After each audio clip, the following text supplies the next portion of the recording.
I'm Meenal. I'm an educationist. I'm a financial advisor. I'm an amateur dancer. I'm amateur magician. And a very, what should I say, seasoned mother.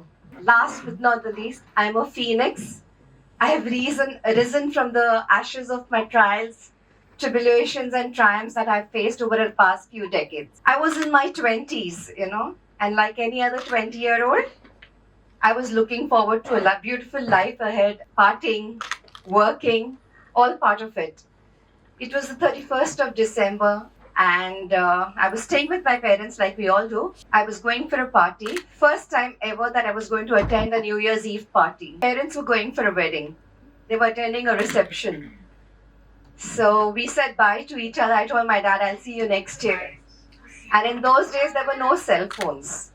So we had to, just tell while we left the house what we were doing and come back and relate what happened.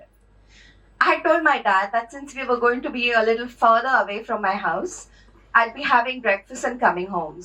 And my family is a pretty liberated family, so it was accepted. I went, had fun, enjoyed my New Year's Eve, and on our way back when my friends were going to drop me off, they said, we'll blast the music so everyone will know you've come. I said, of course we should. So then beginning of the lane, they blasted the music. When I reached my gate, I saw a crowd. That first inkling that something is not right. So I just blindly rushed up. On the landing, my brother held on to me. I knew what I'm going to hear is not something I'm going to be liking. My father passed away with a massive heart attack that night. It's been 36 years, but till date, I've never been able to go out for a New Year's Eve. Anyway, I had a choice to make. I'm the youngest in my family, so my mother and I had a choice to make. I could either break down or be the strength for my mother. I decided to move on. That was a choice I made. I started working. I was working in a pre-primary school. I continued work, and my mother was a homemaker. Couple of years down the line, I got married. I had a beautiful husband who understood the necessity of being with my mother because my umbilical cord was not cut. So we all started living together. Soon after, my 2 children followed. We had a beautiful life. I moved to Delhi, Bangalore, and then back to Mumbai. My mother was detected with cancer, and she passed away. It was inevitable. In fact, I was prepared for it. But when it actually happened, I could not handle it. I went into depression. So my husband, to get me out of it, he forwarded my CV to a school, play school, to head it as a center head. And I love children. I'm absolutely love being with children. So I started there as a center head, and it was just 15 days. This is 3 months after my mother had passed away. 15 days into joining work, my husband and I, we were both corporate trainers. He had a corporate training somewhere near Karjat, so he said, I'll be going for 2-3 days. He dropped me in school, and in the evening, we caught up with each other. He had reached his hotel, and he said, in the morning, I have work to catch up with, so I will call you after my session is over in the evening. My daughter was at home. She was in school. My son was studying his engineering, and next day morning, getting ready, I received a call saying that there has been an accident at the resort, and my husband suffered burnt injuries. I kept asking what was the percentage of it. They said, you just come. He was taken to MGM hospital in Panvel. I was in Kandivali. So I had to rush. My daughter and I, we had to rush over there. By the time we reached, it was all over. Overnight, again, my life had changed. I didn't know whether I'm supposed to cry, whether I'm supposed to be holding my daughter's hand, what. I just called for my son to be coming home because he was in Dharwad. He came home, and my daughter was there, and I knew I had to be strong. I put on a brave face. Within a week of my husband passing away, I knew I had to lead from the front. I sent my daughter back to school. I sent my son back to college, and I went back to work. And it is difficult. I won't say it was easy at all. 6 months after this happened, my eldest brother, I wished him his 60th birthday, and he suffered a stroke and passed away. 1 month to the day that my brother passed away, his wife, my bhabhi, dropped dead in the true sense.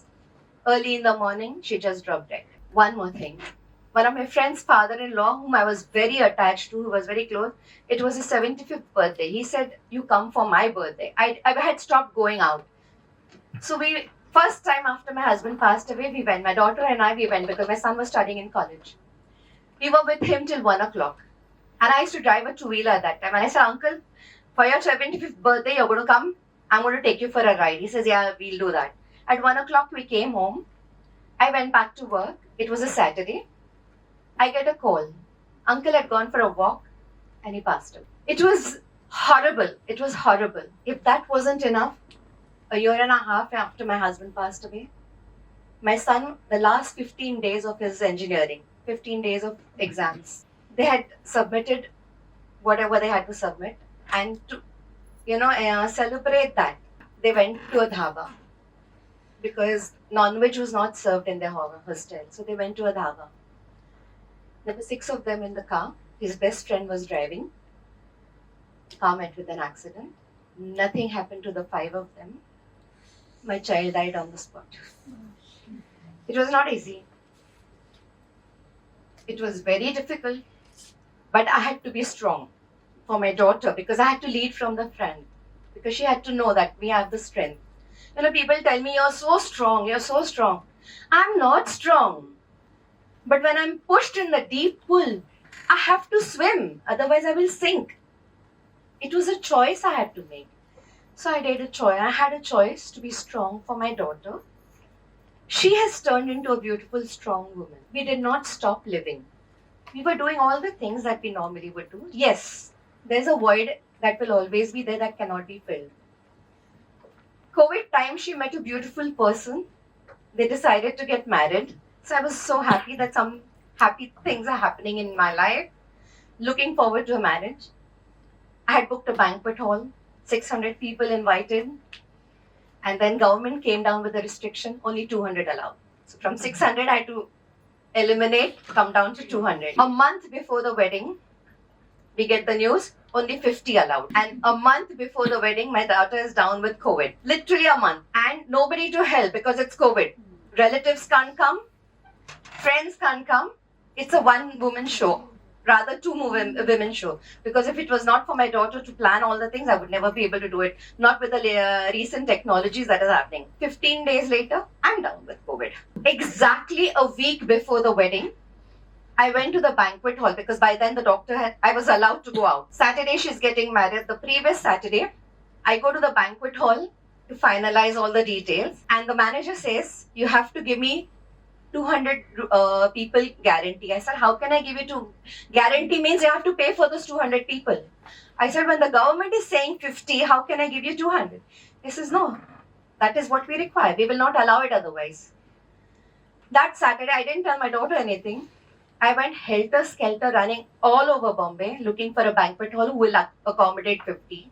A week before that evening, I finally managed a place in Andheri. I booked it. Then I came home and told my daughter. 3 days before the wedding, I finalized the menu and everything.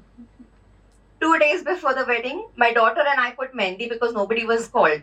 And there was a Sangeet and all planned, but we couldn't do it. Then our friends came over and all.